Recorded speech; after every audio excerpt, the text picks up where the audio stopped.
अब हम देखना चाह रहे हैं कि एरोमेटिक जो थे हाइड्रोकार्बन वे कैसे होते हैं। हम ना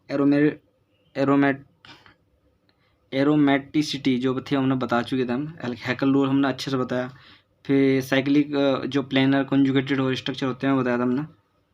जैसे कि मतलब कि both classes meet these criteria, they only differ in the number of electron। मतलब कि नंबर ऑफ इलेक्ट्रॉन के बेस पर अलग अलग है बस। एक एरोमेटिक और एक एंटी एरोमेटिक है। एरोमेटिक क्या करते हैं, हेलो जो हमारा हैकल रूल होता है उसको फॉलो करते हैं, 4n+2 पाई इलेक्ट्रॉन को फॉलो करते हैं, ठीक। और ये बेंजीन है, पायरिडीन और नेप्थलीन हो गए, स्ट्रक्चर के नाम है, याद रखना। इसमें 4n+पाई इलेक्ट्रॉन है।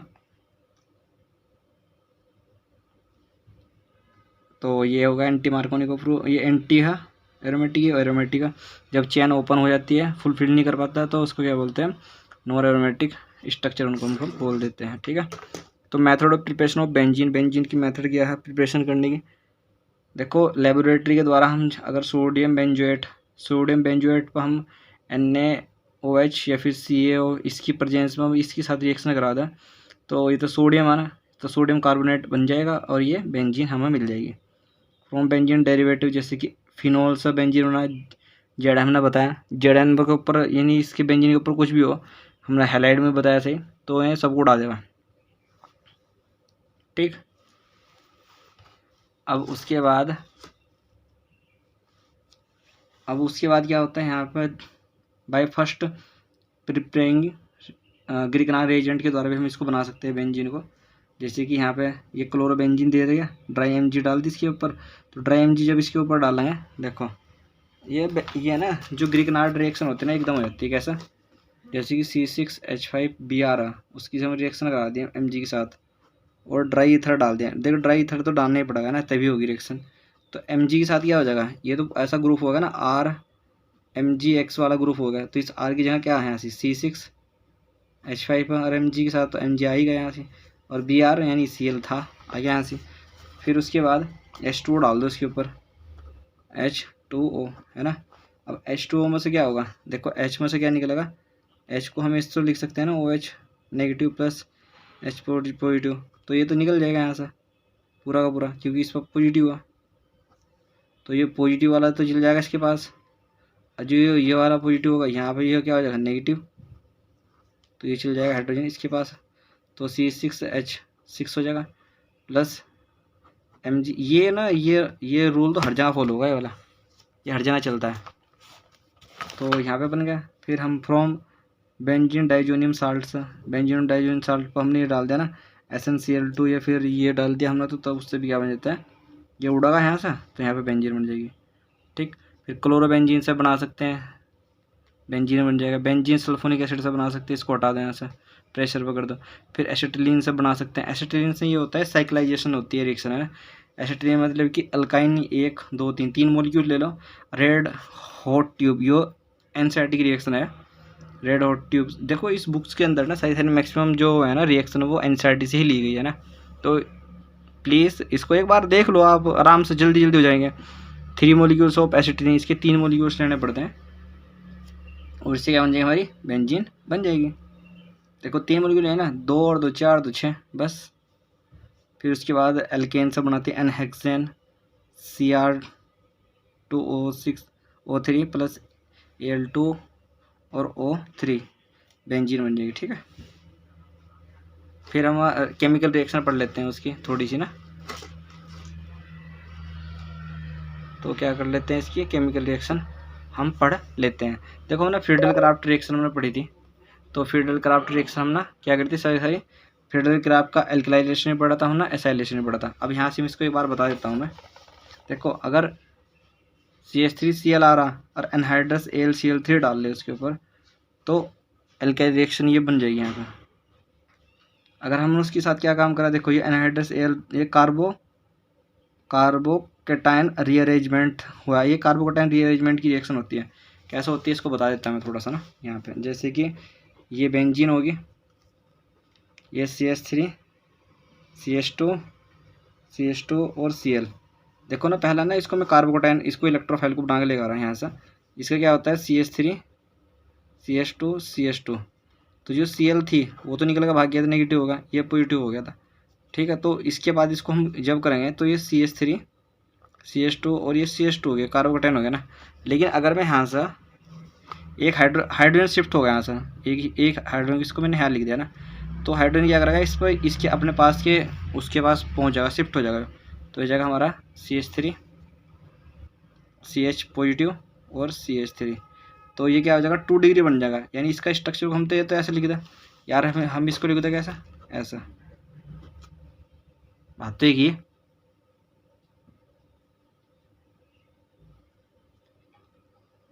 ठीक है। ऐसा देखिए यहाँ पे तो हो जाएगा CH3, यहाँ पे भी CH3 आ गया, और यहाँ पे हमारा कार्बोकेटाइन है। अब ये कार्बोकेटाइन क्या काम करेगा, बेंजीन में जाकर जुड़ेगा। अब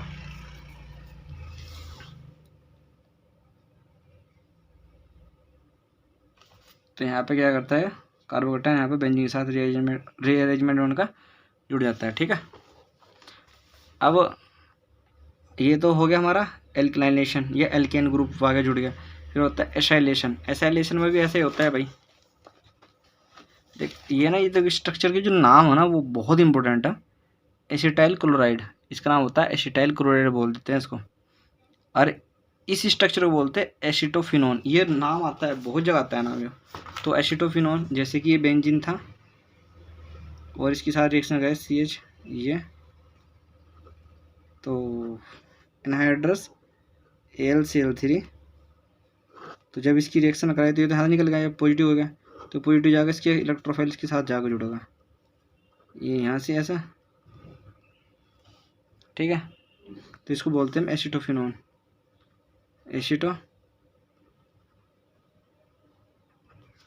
एसिटोफिनोन, इसको हम स्ट्रक्चर को बोल देते हैं, ठीक है।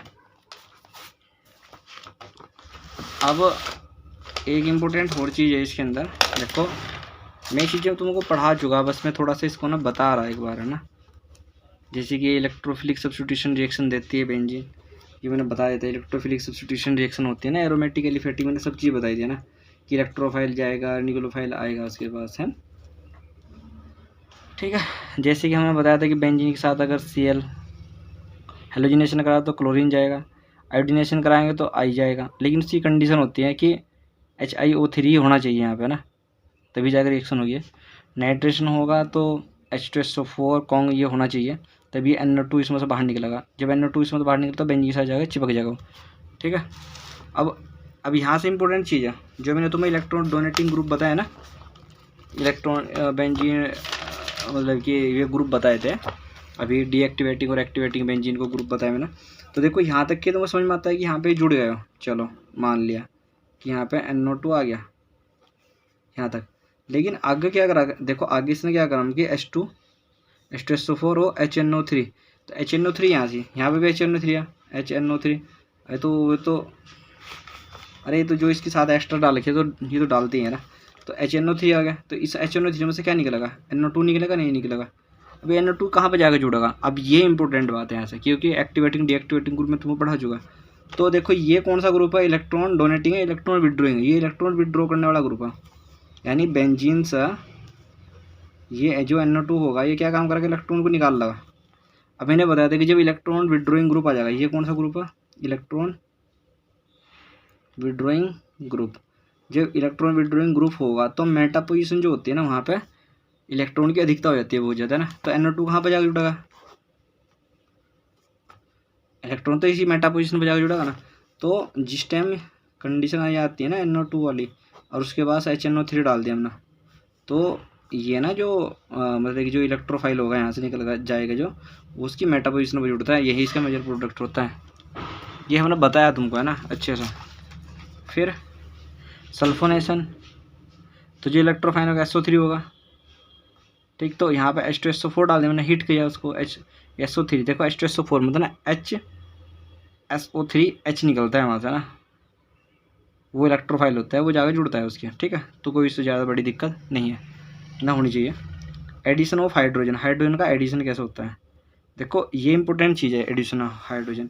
हमने ये बताया था तुम्हें कि H2 और Ni होगा, जहाँ पे H2 और Ni होगा ना, वो जो डबल बॉन्ड होते हैं उनको ख़त्म कर देता है, हटा देता है। तो साइक्लोहेक्सेन आ गया, जितने बेंजीन के अंदर वो होंगे ना, उसको हटा देगा, वो सबको हटा देता है, वो स्ट्रॉन्ग होता है बहुत ज़्यादा ना। फिर एक हो रहा है यहाँ पे एक कि हेलोजिनेशन ऑफ साइड चेन का हेलोजिनेशन हो सकता है। देखो ये भी बहुत इंपॉर्टेंट ये रिएक्शन आती है, ये नीट में आती है क्वेश्चन, ये वाला तो आता ही आता है बिल्कुल, है ना। जैसे कि टाउलिन है, इस स्ट्रक्चर को टाउलिन बोल देते हैं, और इसका Cl2 सनलाइट के अंदर रिएक्शन कराए, मिथाइल बेंजीन बोल देते हैं इसको। तो जब इसके साथ रिएक्शन कराते हैं ना, तो अब आप सोच रहे होंगे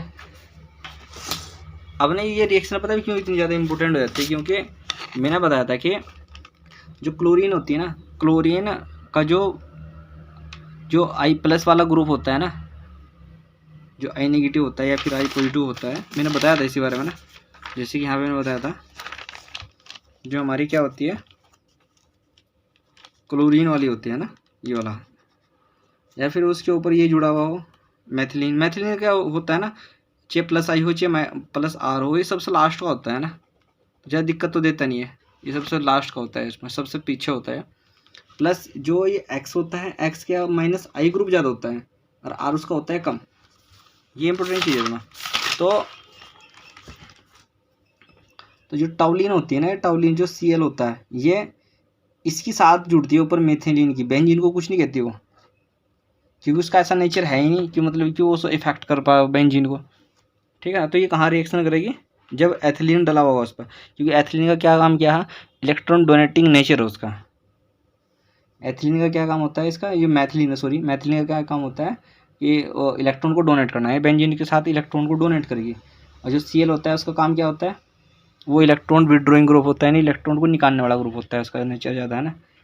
तो ये काम ये ना जब सनलाइट की रिएक्शन में जब कराते हैं, स्पेशल रिएक्शन है, ध्यान रखना थोड़ा, हेलोजिनेशन जब कराते हैं साइड चेन का, तो देखो साइड चेन भी दे रहा हो, वो साइड चेन ये हो ऊपर, इसके साथ रिएक्शन होगी, तो एक हटाएगा तो एक आएगी वहाँ पे, है ना। तो बनता है बेंजीन क्लोराइड क्लोरोफिनाइल मैथेन। तो ये इंपॉर्टेंट भाई बात है कि जब टाउलिन की रिएक्शन हम किसके साथ कराते हैं, क्लोरीन के साथ कराते हैं, तो उसमें वो साइड चेन रिएक्शन करता है वहाँ पे ना, तो ऊपर रिएक्शन होती है, बेंजीन के उसमें रिएक्शन नहीं होती। ये इंपॉर्टेंट चीज़ है, इसको याद रखना बस। फिर इस जो स्ट्रक्चर है ना, इसका नाम याद रखना इंपॉर्टेंट होता है, बेंजल क्लोराइड जो डाइक्लोरोफिनाइल मैथेन, इसका नाम रखना बहुत इंपॉर्टेंट है। जब इसके साथ क्लोरीन की रिएक्शन कराते हैं और वो भी सनलाइट की प्रेजेंस में, तो बेंजो ट्राइक्लोराइड या ट्राइक्लोरोफिनाइल मैथेन ये बनता है। ये इंपॉर्टेंट चीज़ है, इसका मतलब हम ये समझाना चाह रहे हैं कि जो साइड चेन रिएक्शन है उसमें रिएक्शन हो रही है, जब क्लोरीन की रिएक्शन करते हैं वो बेंजीन पर रिएक्शन नहीं करता, ये इंपॉर्टेंट पॉइंट इसमें है ना। फिर ऑक्सीडेशन कराते हैं हम, ये एक एनसीईआरटी के अंदर लास्ट में लिखी हुई रिएक्शन है। तो ऑक्सीडेशन जब कराते हैं ना बेंजीन का, क्या होता है ना, ये मेलिक एसिड बना देता है ना, क्या बना देता है, ये P2O5 होता है, तो क्या होता है मेलिक एसिड।